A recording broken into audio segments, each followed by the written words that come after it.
Thank you very much. I want to thank all of you for being here today. I want to especially thank our speaker who's made this front and center. It's just so important. The New York City metropolitan area, of course, also suffered with Hurricane Superstorm Sandy, which some people call the perfect storm, but we're going to have a lot of perfect storms if we sit and twiddle our thumbs and do nothing about it for the next several years. Before we had the election, I got together all the members, the Democratic members of the Foreign Affairs Committee, to see what the priority would be in the new Congress. And overwhelmingly, number one was global warming, global climate change. We feel so strongly about it on a global level. So as chairman of the Foreign Affairs Committee, I view climate change as a threat to global security and to our country's future. I also believe that the United States is strongest on the global stage when we're working shoulder to shoulder with our friends and partners around the world. And that's why the Paris Agreement was such a defining moment for the future of our planet.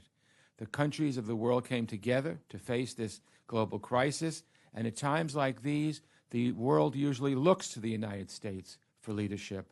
Then came along President Trump. Instead of leading, he withdrew, retreating from the world stage. It's really absolutely shameful.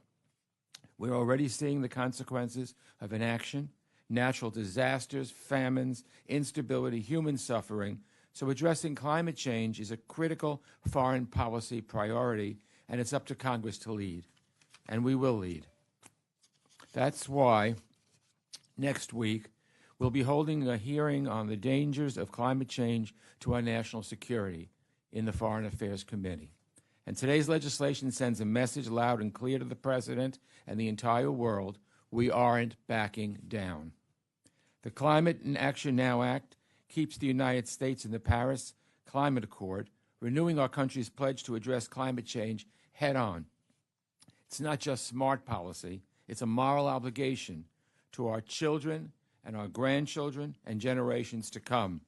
We have to get to the day when we can look at ourselves in the mirror and know we did everything we could to save our planet. So, Madam Speaker, thank you. Today's bill gets us one step closer to that, and you can count on all of us here today to keep up this momentum in the months to come. Thank you.